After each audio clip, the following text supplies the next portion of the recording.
We moved from the United States to France 2 months ago, and we are going to share a few of our highs and lows, plus an unboxing of gifts from Philadelphia.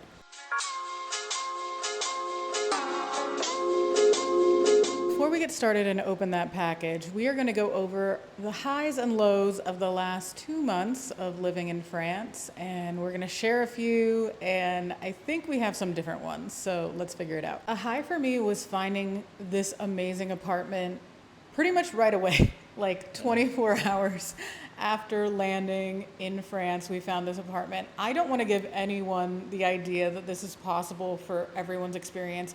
It's not. We've talked to a lot of people and that hasn't been their experience, but we were able to come see this apartment, tour it 24 hours after landing, which I think is so wild and such a really, really, really like good luck charm. This apartment is amazing. It's probably the most beautiful place I've ever lived, and maybe the most beautiful place I will ever live. I don't know. I have a lot more life ahead of me, hopefully. But this place is, finding this place was such a huge deal. The organization that we worked with to locate the apartment is called FRH, which stands for French Riviera House Hunting. And they were excellent to work with. The person that helped us locate this apartment, his name was Oliver. Shout out to Oliver. He was very on it. And thanks to his diligence, we were able to find this apartment very quickly. We will put a link to FRH in our description, and that leads me to one of my next highs. A high for me has been furnishing an unfurnished space. Although at first it seemed a little bit daunting moving into a new country and not having all of the various home amenities that you would anticipate moving into a space, it's actually been kind of cool to select things based on what we thought was an appropriate aesthetic for the place. I agree, and I also think one of the reasons that's been nice is that we get to slowly add furniture, because we did see, or I saw a place that was furnished, and I asked about it because some of the furniture was like not my style and it felt like there was a lot of stuff, and we're able to add whatever we want to this space and we don't have to overcrowd it or move stuff around that was already here.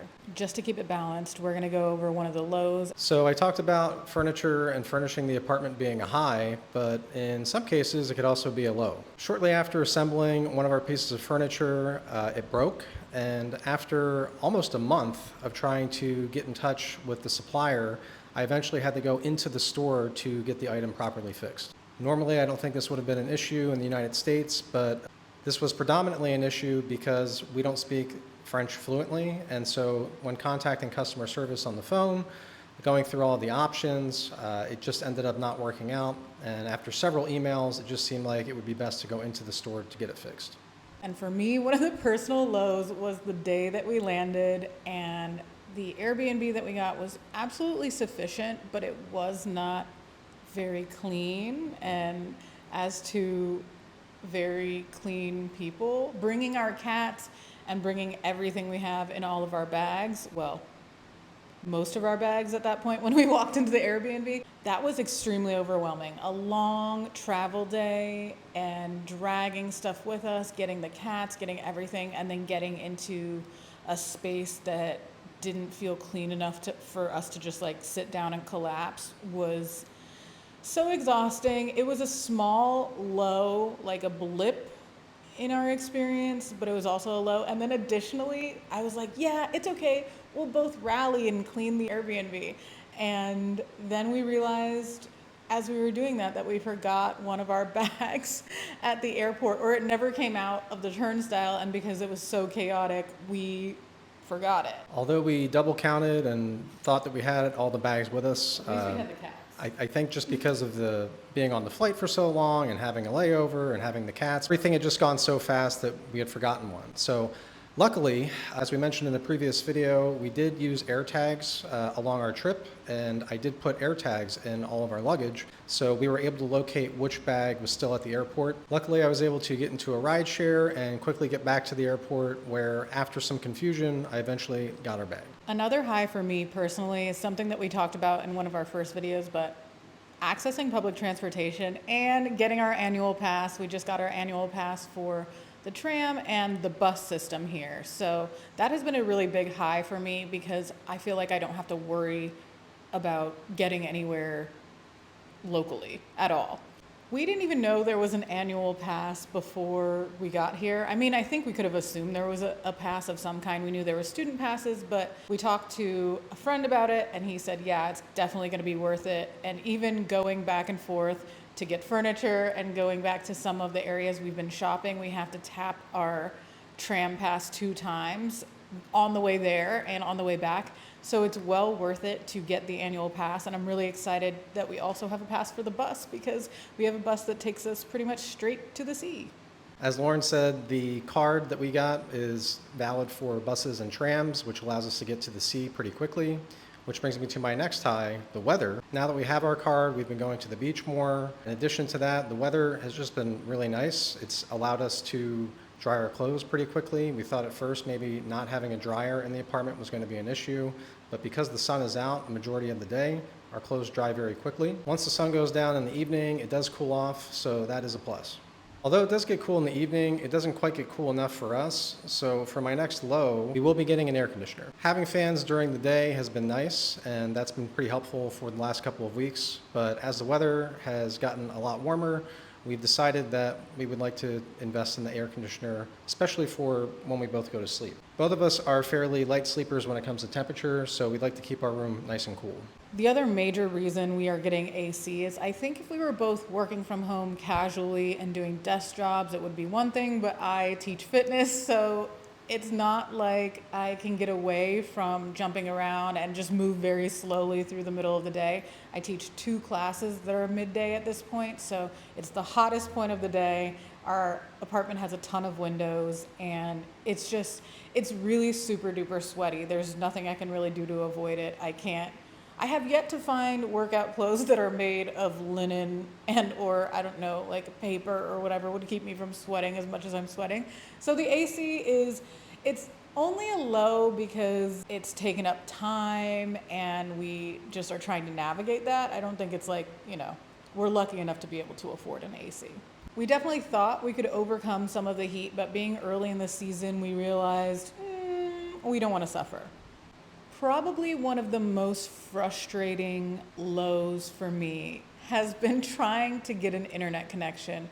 If you're watching this video, we have an internet connection. We got it done, but wow, was it painful. As I just mentioned, we both work from home and we both work entirely online. It's not like we're doing things offline for our jobs. So not having an internet connection was a really big deal. And we thought we were gonna get it handled right away. We had a really good experience at first connecting it and getting French phone numbers. And then all of a sudden it just was a complete halt.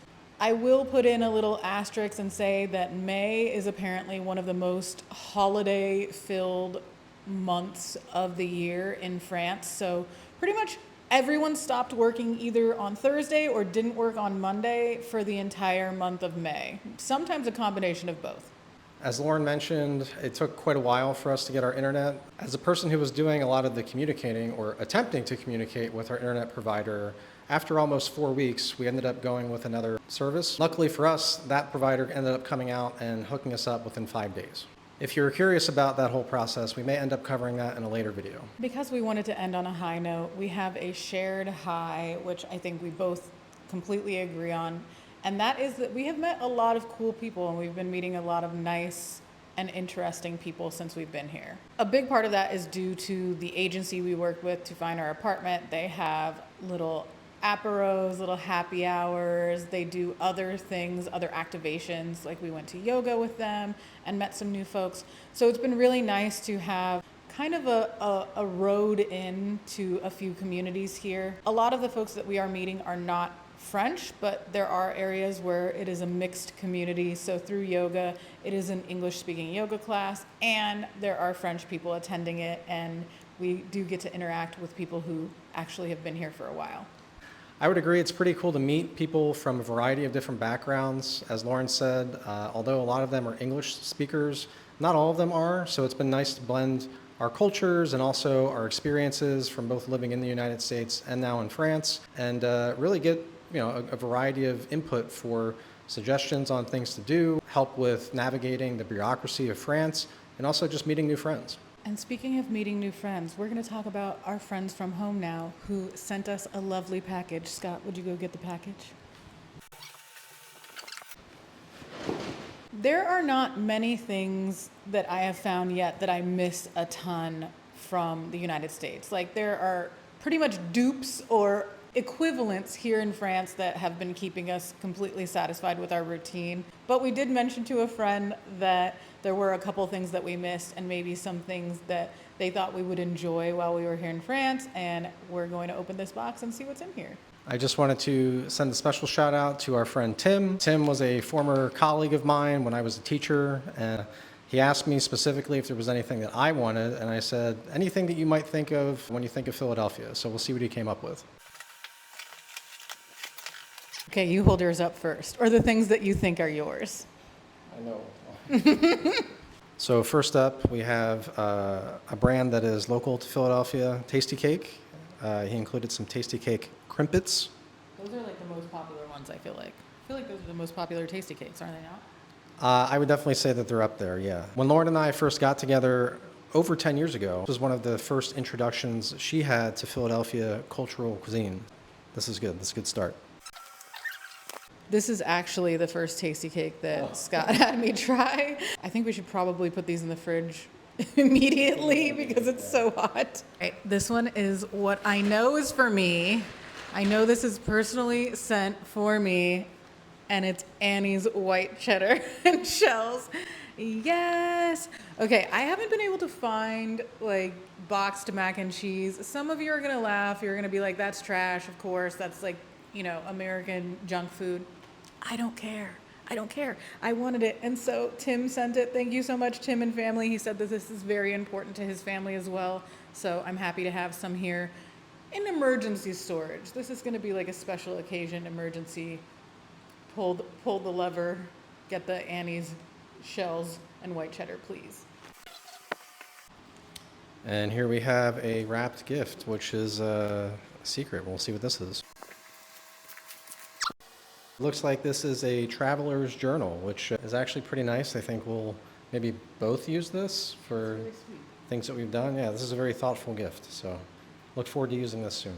The last thing is a card. We may keep this for ourselves, but we really appreciate the gifts from afar and from home or one of our homes.